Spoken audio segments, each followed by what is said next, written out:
अच्छा, मेरा एक सवाल है जो कि मैं तीनों मेहमानों के सामने रखती हूँ और बारी बारी में आप सबसे जवाब लूंगी। प्लीज़ ज़रा आगाह कीजिएगा तमाम नाजरीन को। सोशल मीडिया पर एक इशू बड़ा गर्दिश कर रहा है कि जी अगर ड्रामे में हम अक्सर देखते हैं कि शादी के सीन्स होते हैं, निकाह का सीन होता है, तो जी वो निकाह जो हो रहा होता है उसको हकीकी निकाह के साथ कंपेयर किया जा रहा है, लेकिन सब लोग कंफ्यूज हैं इसको लेकर। और फिर इससे बढ़ के बड़ी मीम्स बनाई जा रही हैं कि कुछ लोगों ने मीम्स निकाली कि जी इसके इतने निकाह हो चुके हैं, उसकी इतनी दफ़ा शादी हो चुकी है, जो जितनी बार जिसने इस तरह के सीन किए किसी ड्रामे में तो इसके तो इतने निकाह हो चुके हैं। ये बड़ा एक इंपॉर्टेंट इशू है, इसको हम तमस्कुर या मजाक वाली साइड पर नहीं ले जा सकते। तो मैं आप तीनों की रहनुमाई चाहूंगी। इलामा अमीन शहीदी साहब, पहले जरा आप रहनुमाई फरमाइएगा।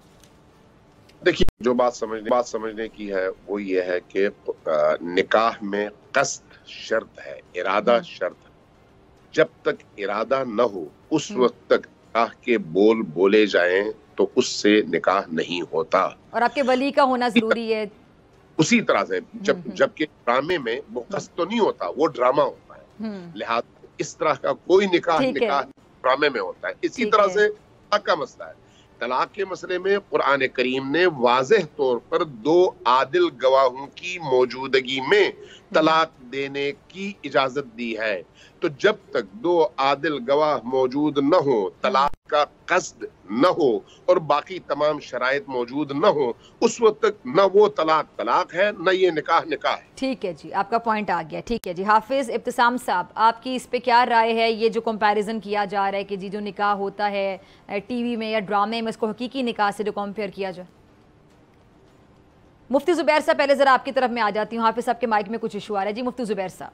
जो ड्रामों के अंदर या फिल्मों के अंदर जो निकाह किया जाता है जी, वो आम तौर पर फर्जी तमसील होती है, हिकायत होती है, अदाकारी होती है। ठीक है, उसमें निकाह मकसूद नहीं होता। ठीक है। और जब निकाह मकसूद नहीं होता तो उससे और उसमें बाज औकात जिस औरत के साथ निकाह की वो बातचीत की जा रही होती है वो औरत पहले से किसी के निकाह में होती है। तो इससे वाज़ेह तौर पर ये पता चला कि निकाह मकसूद नहीं है, गुजरे हुए किसी मामले की फर्जी हिकायत। इसको फर्जी तौर पर स्क्रिप्ट में लिखा जाता है, वो फर्जी अदाकारी होती है। तो ये बहस छिड़ी क्यों मुफ्ती जुबैर साहब? ये बहस क्यों छिड़ी हुई है और लोग इस पर इतनी बात क्यों कर रहे हैं?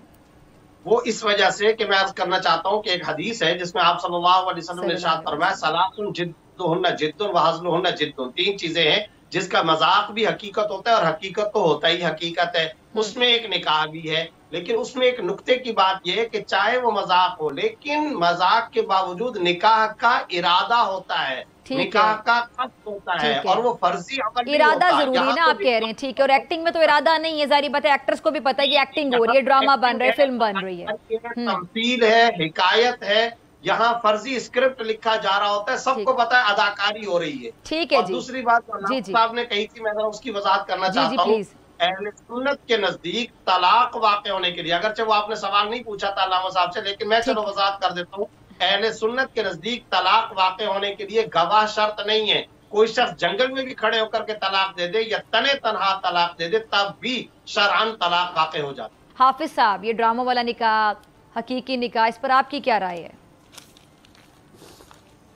देखिए, ये बुनियादी तौर पर बात है जहाँ तक ताल्लुक है इस बात का कि किसी ऐसी औरत का निकाह की बात की जाए जो पहले से शादीशुदा हो, या लड़की बात, उससे निकाह नहीं हो सकता। ठीक है। लेकिन चूंकि हदीस तैयबा में ये बात कही गई है कि जिन बातों के अंदर मज़ाह भी संजीदगी के ऊपर दलालत करता है उनमें निकाह और तलाक शामिल हैं, तो मैं ये बात समझता हूँ इस तरह के मामला के अंदर जो है ना बाहर अवॉइड करना चाहिए, इस तरह की सिचुएशन पैदा करने थे जिससे बाद में बहाम पैदा हो। मसलन एक लड़की कुंवारी है और उस मौके पर उसके साथ कोई शादीशुदा जो है ना ऐसा सीन उसमें फिल्माया जाता है या उसमें उसे रिलीज किया था जहाँ पे उसके निकाह की बात चल रही है, तो जाहिर बात है उसके निकाह में तो कोई अमर माने नहीं है। अब जो हदीस जिसमें मदाह का जिक्र किया गया, तो मदाह और कसद में फ़र्क होता है।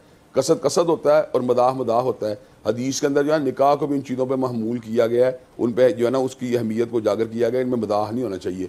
तो मैं ये बात समझता हूँ इनको ड्रामों के अंदर जो है इसकी चीज़ों के बारे में हमें एहतियात करने की जरूरत है। अगर इस किस्म के सीन्स के ऊपर अगर यानी आप ही कहना चाह रहे हैं कि ड्रामों में जो निकाह के सीन होते हैं कि बंद हो जाने चाहिए, ये होने नहीं चाहिए, एहतियात करनी चाहिए, बंद होनी चाहिए, बिल्कुल बिल्कुल बंद होनी चाहिए, बिल्कुल। आपस में वो दोनों। जी जी जी, हाफिज साहब आप कंप्लीट कर लें जरा। जी आप क्या कहते हैं हाफिज साहब? मैं ये बात कर रहा हूँ ऐसी अदाकारी भी हुई जिसमें मियाँ बीवी बकायदा तौर पर मौजूद थे, एक दूसरे को तलाक दे दी।